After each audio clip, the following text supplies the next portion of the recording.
It's usually in the bed, sometimes on the couch. The grooming generally happens just to her face, but then moves to her ears. What's he doing? What usually happens is that Salty's laying on the bed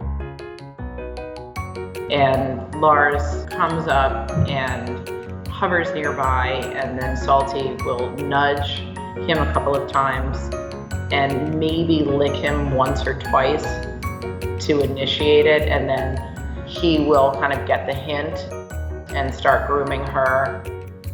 I adopted Salty 5 years ago when she was 1 year old, and I had her for about 2 years when Lars was found in a cardboard box during a blizzard. So he was sort of motherless. He'd never had a mother.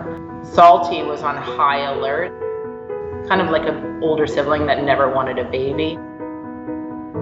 I had a few days of like constant monitoring of the two of them. So I left for a couple of hours, and when I got back, I sort of, had my fingers crossed, and I walked in and they were in my bedroom. And then I got closer and realized that Lars was furiously grooming the inside of Salty's ear.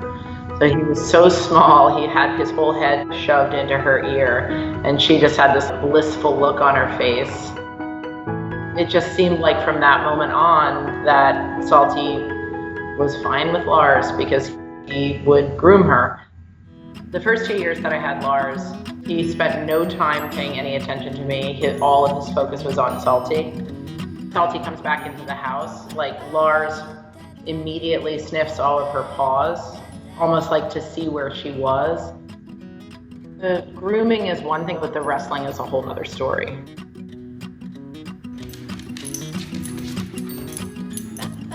They have this game where when Salty is laying at the foot of my bed on the ground, Lars will go under the bed and just poke him with his hand. Salty will roll on her back like a potato bug. Where's Lars? There's this monkey. So it's almost like she doesn't know that Lars is a cat, and Lars definitely doesn't know that he's a cat because he's only known dogs.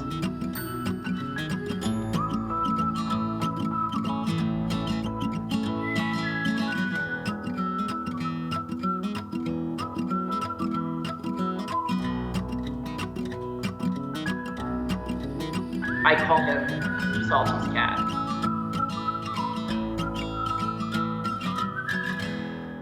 Like, comment, and subscribe.